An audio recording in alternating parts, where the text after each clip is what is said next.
हम लोगों ने पिछली क्लास में रेट ऑफ रिएक्शन के बेसिक अंडरस्टैंडिंग सीख लिया था। आज हम लोग किसी केमिकल रिएक्शन में जिसके स्टोइकियोमेट्रिक कोएफिशिएंट भी दिए होंगे, उनके रेट ऑफ रिएक्शन लिखना सीखेंगे, उनके एक्सप्रेशन लिखना सीखेंगे, उन पर कुछ न्यूमेरिकल और कुछ एग्जाम्पल सॉल्व करेंगे, जिससे हमारा कॉन्सेप्ट और ज्यादा क्लियर हो जाएगा और हम आसानी से क्वेश्चन सॉल्व कर पाएंगे, न्यूमेरिकल के आंसर निकाल पाएंगे। हम लोगों ने रेट ऑफ रिएक्शन की डिफिनीशन देख लिया है और किस तरह से हमारा रिएक्टेंट डिक्रीज होता है टाइम के रिस्पेक्ट में या प्रोडक्ट इंक्रीज होता है टाइम के रिस्पेक्ट में, यानी कंसंट्रेशन ऑफ प्रोडक्ट का इंक्रीज या कंसंट्रेशन ऑफ रिएक्टेंट का decrease with respect to time हम लोगों ने general equation rate of reaction का लिख करके सीखा था। यहाँ पर हम एक रिएक्शन कंसीडर कर रहे हैं जिसमें हमारा मरकरी क्लोरीन से रिएक्शन कर करके मरकरी का क्लोराइड बनता है।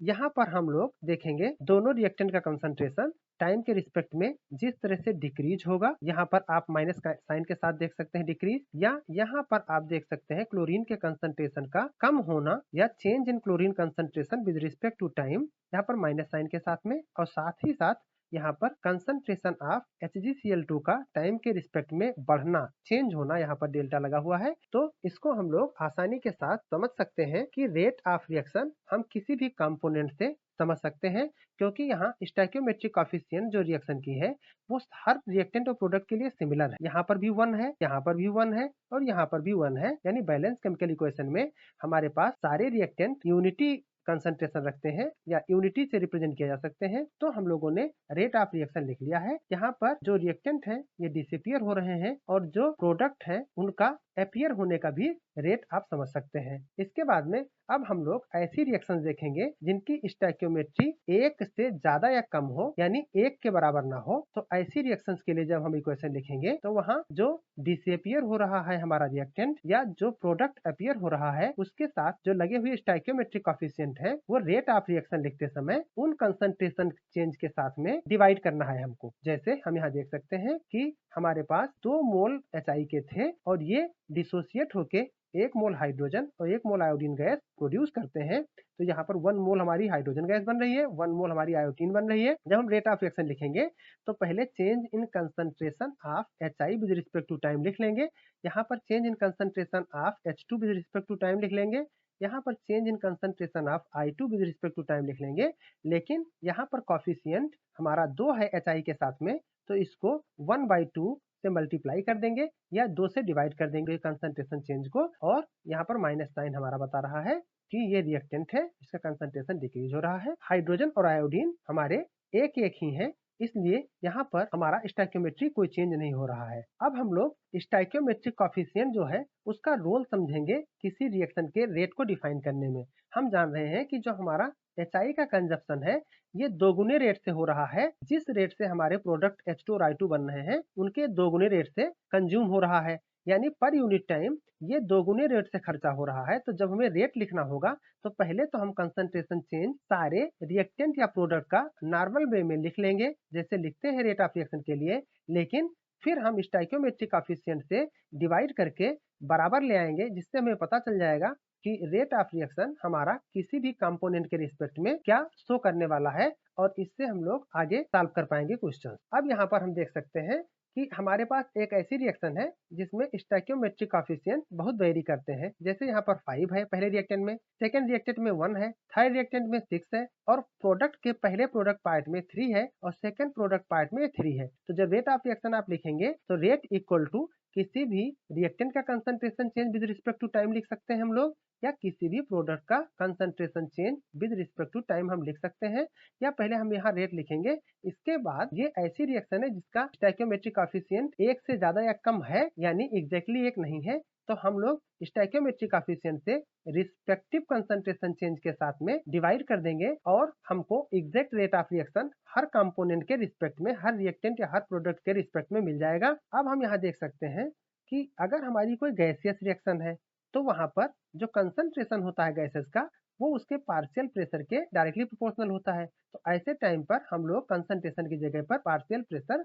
रिएक्टेंट का या प्रोडक्ट का लिख सकते हैं। यहाँ पर एक इक्वेशन दिया गया है, यहाँ पर एक क्वेश्चन दिया गया है जो एनसीईआरटी का एक एग्जाम्पल है। हम लोग यहाँ पर इसको सॉल्व करेंगे और देखेंगे कि किस तरह से हम रेट ऑफ रिएक्शन निकाल सकते हैं अगर हमें कंसंट्रेशन चेंज किसी रिएक्टेंट या किसी प्रोडक्ट का किसी इक्वेशन में दिया गया है। हम लोग यहाँ डिकम्पोजिशन ऑफ नाइट्रोजन पेंटाऑक्साइड देख रहे हैं, जो कि कार्बन टेट्राक्लोराइड मीडियम में डिकम्पोज हो रहा है 318 केल्विन पर।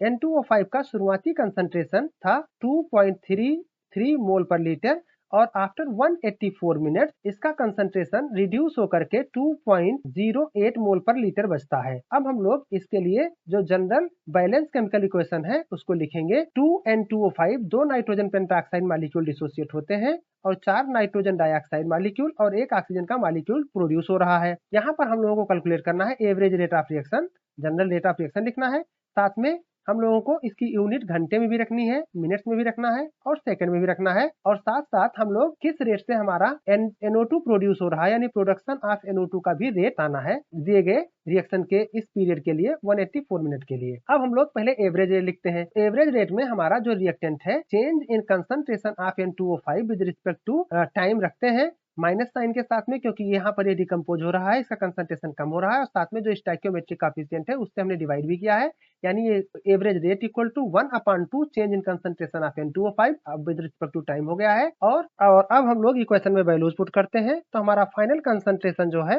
2.08 मोल पर लीटर है और इनिशियल कंसंट्रेशन N2O5 का 2.33 मोल पर लीटर है। जो टाइम ड्यूरेशन है 184 मिनट है और हम लोगों ने जो स्टोइकियोमेट्रिक कोएफिशिएंट है उसकी वैल्यू भी पुट कर लिया है।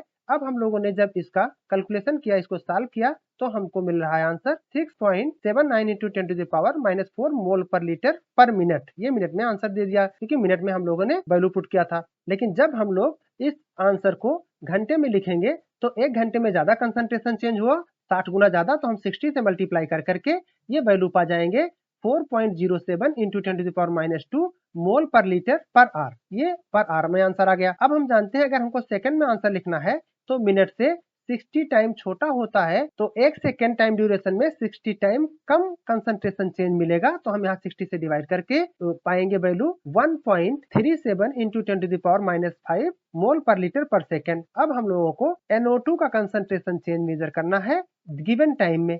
तो हम लोग जानते हैं कि जो रेट होगा यहाँ पर change in concentration of NO2 upon change in time, और यहाँ जो स्टोइकियोमेट्रिक कोएफिशिएंट था 4 था तो हम 4 से डिवाइड करेंगे। तो हम लोगों को अगर ये इतनी ही वैल्यू फाइंड आउट करनी है change in concentration of NO2, तो ये 4 आप मल्टीप्लाई कर देंगे रेट के साथ में। रेट की वैल्यू आपको मिल गई है, रेट है आपका 6.79 इंटू 10⁻⁻4। ये जब मिनट में वैल्यू रख रहे हैं, क्योंकि हम लोग यहाँ 4 से मल्टीप्लाई भी कर देंगे, तो हम लोगों को एग्जैक्ट किस रेट से हमारा NO2 प्रोड्यूस हो रहा है मिनट में ये वैल्यू मिल जाएगी। ये वैल्यू है 2.72 इंटू 10⁻³ मोल पर लीटर पर मिनट। अब हम लोग एक क्वेश्चन और देखेंगे जो आपको सॉल्व करके आंसर करना है। हम यहाँ पर आपको हिंट बताएंगे। यहाँ पर ये भी NCERT का एक क्वेश्चन है। यहाँ पर एक रिएक्शन है जिसमें हमारा रिएक्टेंट प्रोडक्ट में कन्वर्ट होता है और रिएक्टेंट का कंसंट्रेशन चेंज हो जाता है 0.03 मोल से 0.02 मोल इन 25 मिनट। तो मिनट्स में हमें टाइम दिया गया है तो मिनट्स में हम टाइम रख सकते हैं और इसको हम लोग सेकंड में भी कन्वर्ट कर सकते हैं अगर हमको सेकंड में आंसर चाहिए। यहाँ पर हमको मिनट और सेकंड दोनों में आंसर चाहिए, तो हम लोग एक बार मिनट में आंसर निकालेंगे और एक बार सेकंड में भी आंसर निकालेंगे। हमारा रिएक्टेंट क्या है? R, और ये प्रोडक्ट में कन्वर्ट हो रहा है। तो हमारा रिएक्टेंट का कंसंट्रेशन दिया गया है, तो रेट हम रिएक्टेंट के टर्म में लिखेंगे। Rate equal to minus change in concentration of reactant upon time. Minus indicate करता है decrease in concentration of reactant with respect to time. और हम लोग यहाँ वैल्यू पुट करेंगे चेंज इन कंसंट्रेशन का, तो 0.02 माइनस 0.03 ये आप यहाँ रख लेंगे वैल्यू। इसके बाद टाइम आप मिनट में भी और सेकंड में भी रख करके रेट का आंसर विद यूनिट लिखेंगे। यहाँ पर आप सेकंड में भी और यहाँ पर आप मिनट में भी दोनों आंसर लिखेंगे कमेंट बॉक्स में। Thank you for watching, please subscribe the channel.